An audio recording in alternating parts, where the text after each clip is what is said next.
the members of parliament, just as it is with the members of the county assembly, in principle, legislators in Kenya have got three principal responsibilities.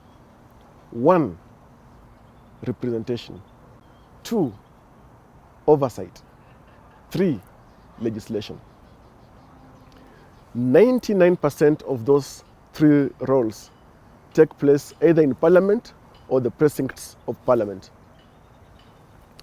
The only way to represent your constituents is to voice on issues of their interest in the floor of the House. 2, the only way to legislate is to debate and either in support of or against or for amendments of certain sections of a bill being tabled on the floor of the House. And then when it comes to matters of oversight, then those are the parliamentary committees. Those tasks or responsibilities take place in parliamentary committees most of the time. Now, you cannot legislate, you cannot represent without either being in parliament or failing to speak in parliament. So by failing to speak in parliament, those 10 MPs listed have failed to honor the 2 cardinal responsibilities for which they were elected. That while you could be vocal or a noisemaker elsewhere, it matters the less because the votes that you garnered, the mandate and the trust that you earned from your electorate is to have you go to parliament and work from there. So that is failure on the part. Now, you will realize too that having failed on those 2 responsibilities, representation and legislation, they will automatically fail in the 3rd, which is oversight. Question then would arise. Those MPs listed, they belong to various committees of the House. To what extent is it on record that they have played their oversight roles exemplarily well?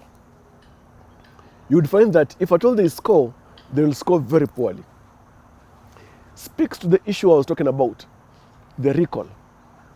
That the issue of recalling possibly should not just be left to the constituency from which you come, but you should say that maybe the recall attention should come 60% from your constituency and the other 40% from national interest or the members of the wider nation. Because parliament is national. Truthfully speaking, if a member of parliament 2 years or 2.5 years on since election has not said a word in parliament, has not debated any motion in parliament, factually speaking, such a member is worse than useless because they're not serving the primary interests for which they were elected. But now they have got some safety net. Some of them are gramophones for certain political bigwigs, and they are very smart at it.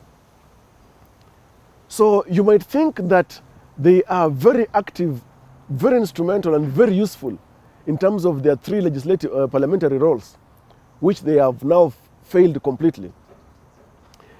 We are also then being let down by the key political elites and the major political leaders in the country, that they have got their team of choir that sings praises to them, yet these same individuals who are politicians, who are legislators or parliamentarians, are failing to play their cardinal roles as provided for in the Constitution, in the relevant pieces of legislation, and the aspirations of the people.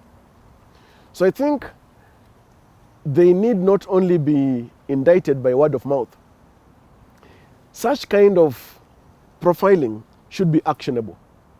In fact, it should be stated that if at all a year elapses or so, to be fair, and a legislator has not spoken on the floor of the House, has not debated, has not actively played a role in matters of oversight through the parliamentary committees, then it is proper that such a member should be recalled. And that's part of the issue of parameters I was speaking to.